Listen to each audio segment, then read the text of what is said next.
Olá pessoal, apesar de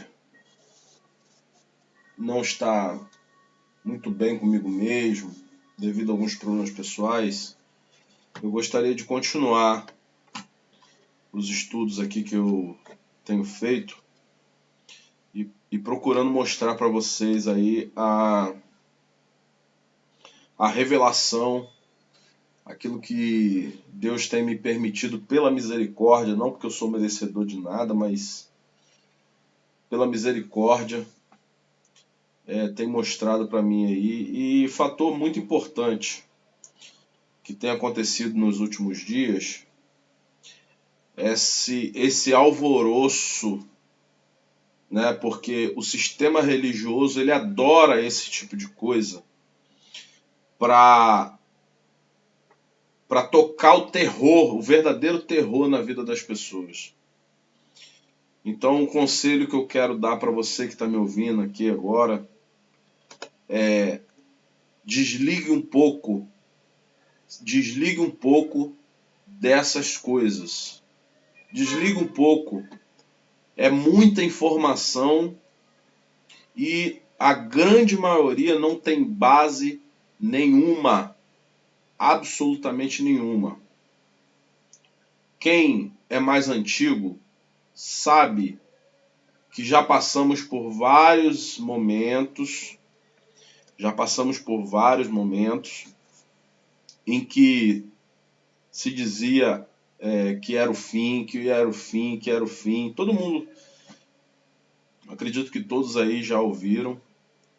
Quem passou pelo ano 2000 sabe que se falava-se muito em 99 chegará, mas 2000 não passará, quem lembra disso, né? E de lá para cá teve várias situações.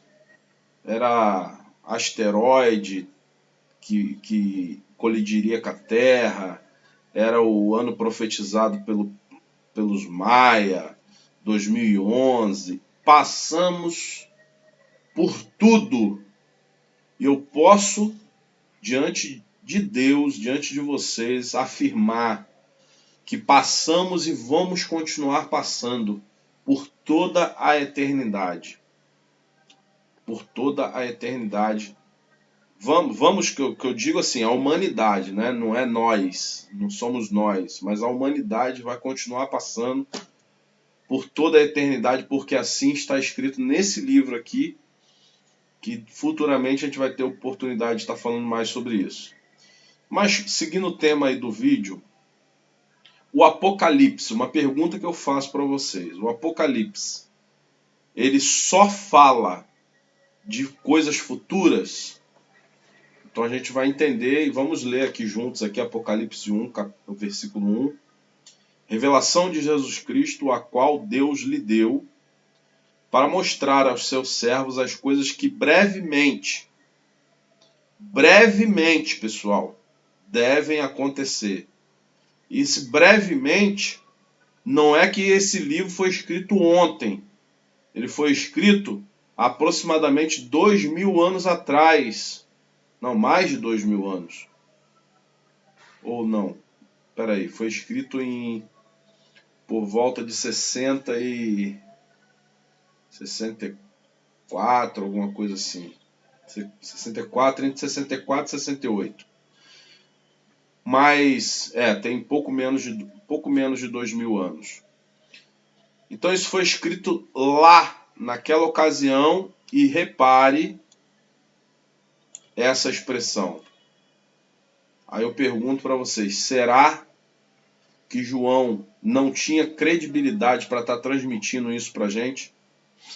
Transmitindo isso para a finalidade, não é nem para a gente, porque a gente já está em outra situação, né? Que devem acontecer brevemente devem acontecer, tá?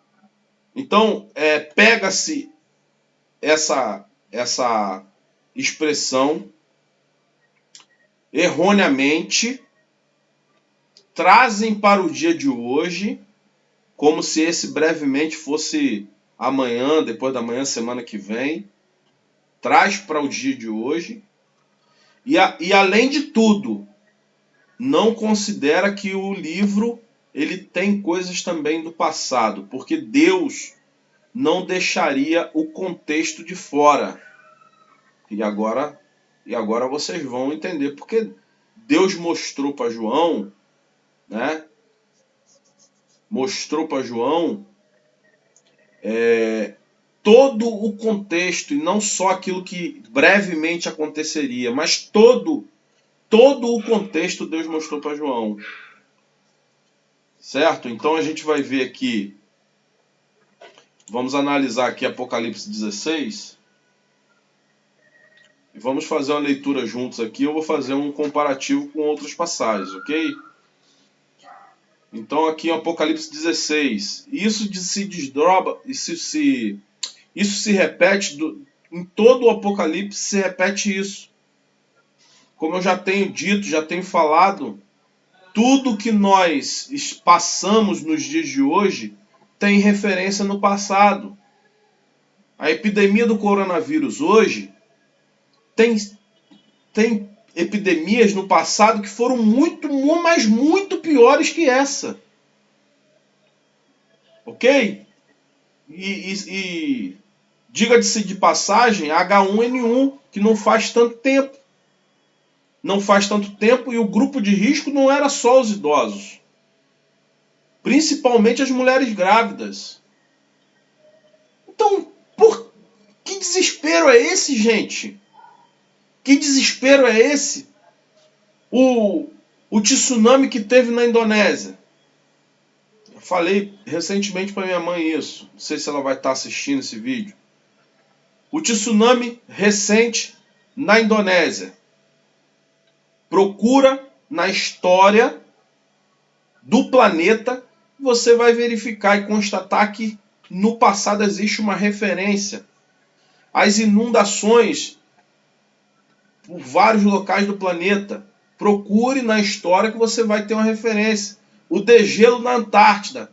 Procure na história que você sempre vai encontrar uma referência no passado para tudo o que nós estamos passando nos dias de hoje. Não é nenhuma novidade, pessoal.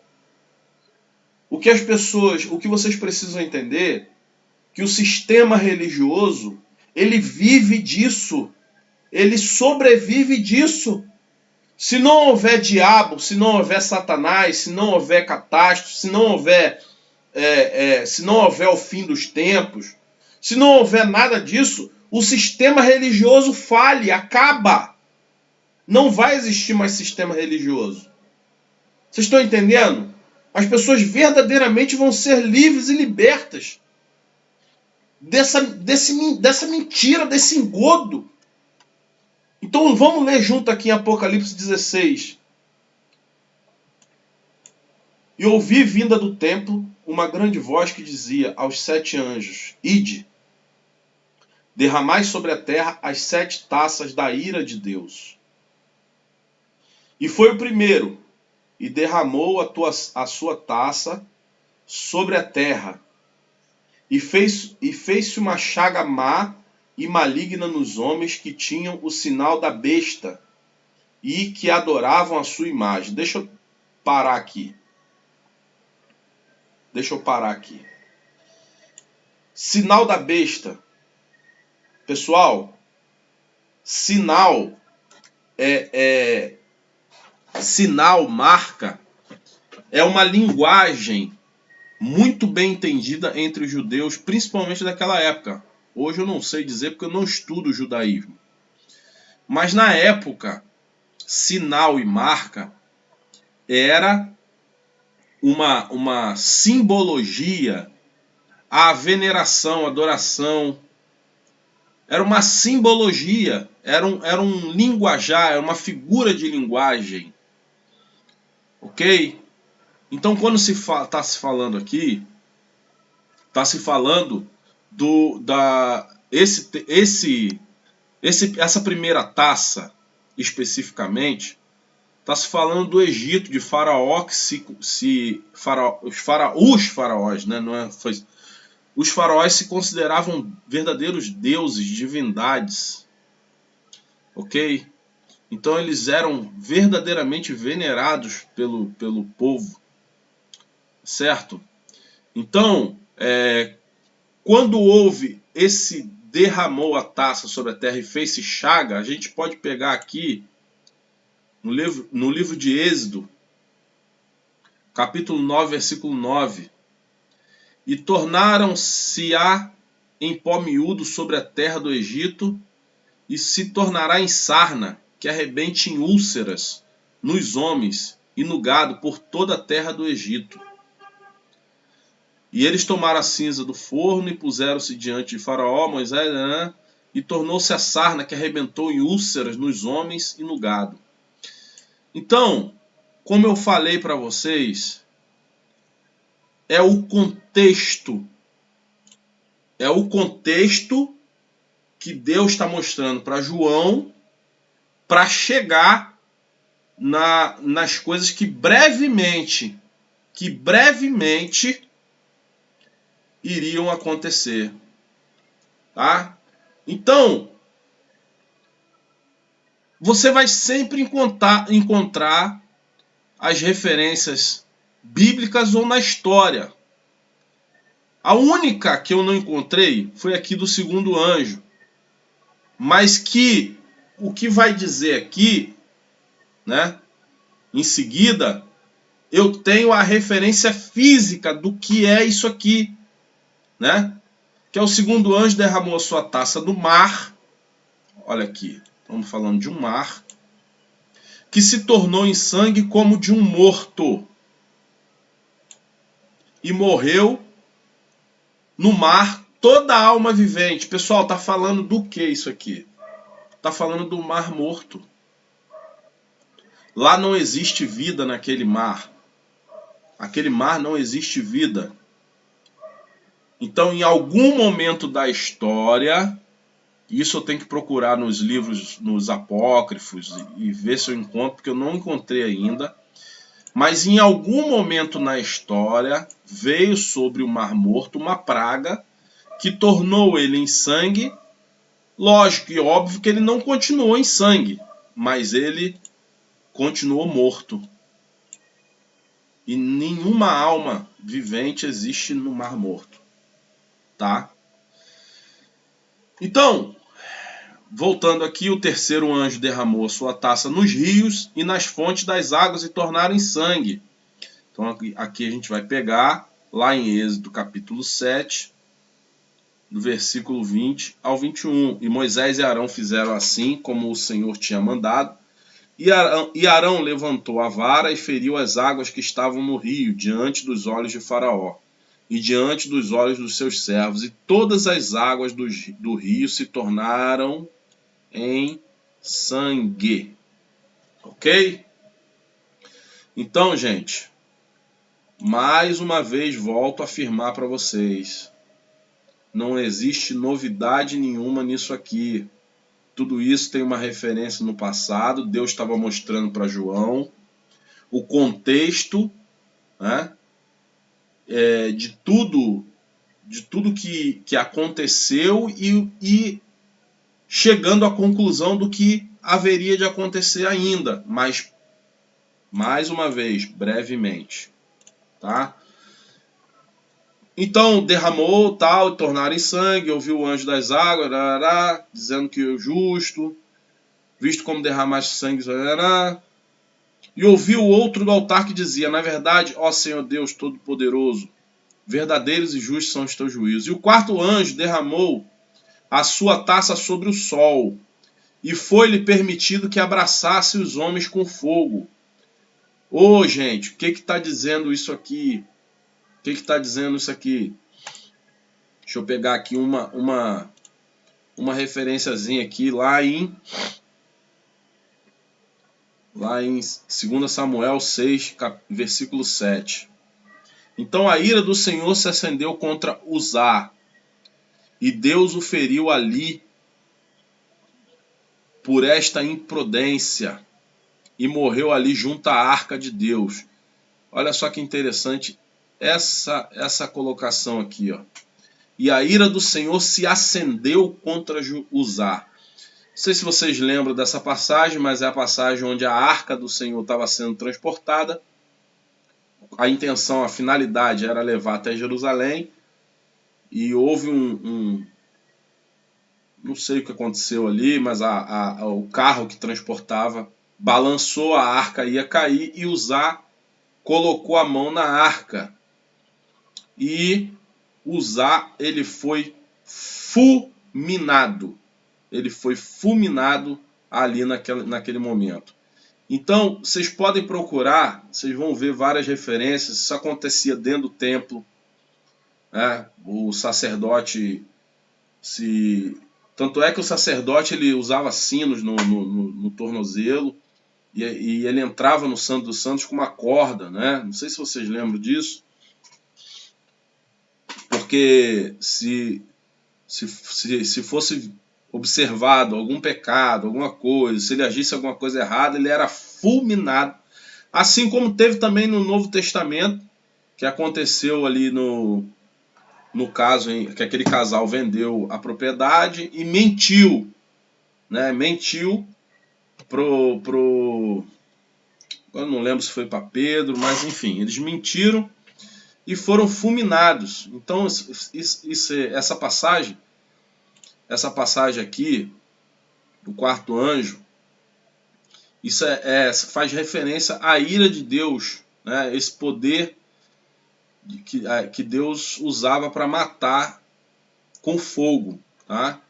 E os homens foram abraçados, e blasfemaram. E o quinto anjo derramou a sua taça sobre o trono da besta. Isso aqui eu já falei no outro vídeo. O outro vídeo, se você não assistiu, é muito interessante, que fala exatamente do Apocalipse 16. Eu estou voltando aqui, né? Mas para explicar um pouco mais e reforçar a ideia aí da questão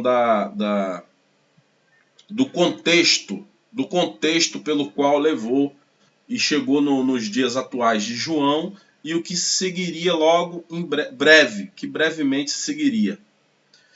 Então o quinto anjo derramou a taça sobre o trono da besta. Isso aqui está falando do Império Romano, né, que só teve um imperador bom. O segundo que já sucedeu já veio se tornando tenebroso, conforme está escrito aí no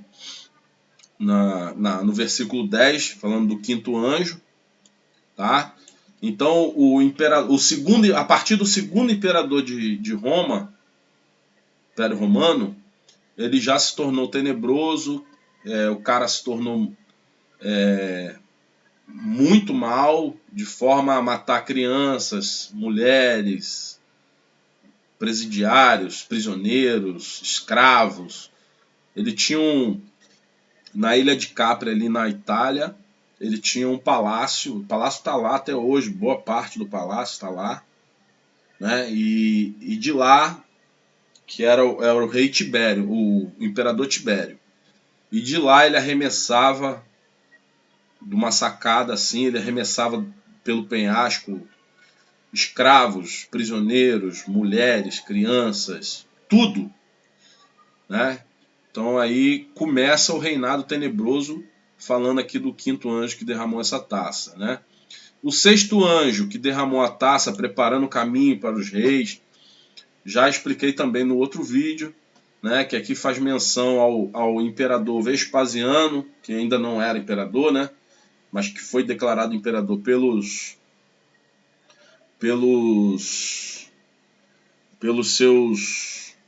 seu exército, né? E quando fala em reis é porque está falando da dinastia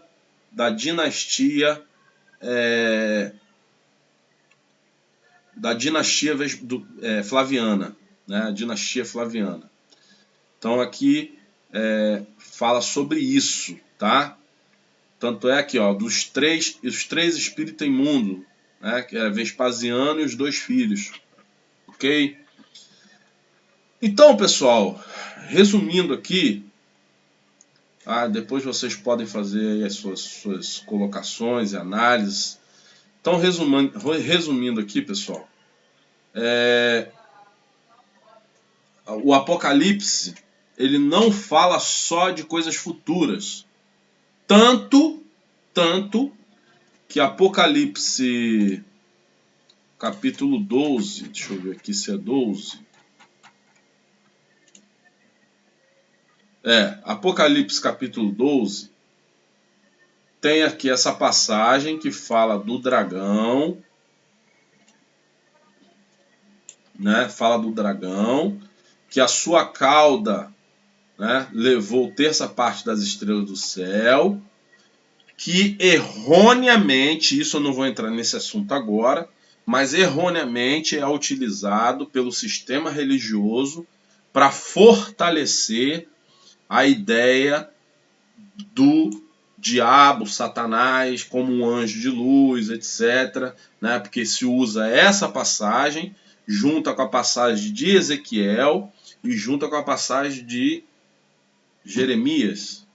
Acho que é isso. Jeremias, Ezequiel e essa passagem de Apocalipse para reforçar, faz aquela mistura, aquela mescelância para reforçar a ideia de que o diabo, Satanás, é um ser, né, que já foi um anjo, etc. Mas eu não vou entrar nesse assunto, que isso aqui é assunto para mais de metro, tá bom? Mas posso adiantar para vocês que é errado essa interpretação, ok?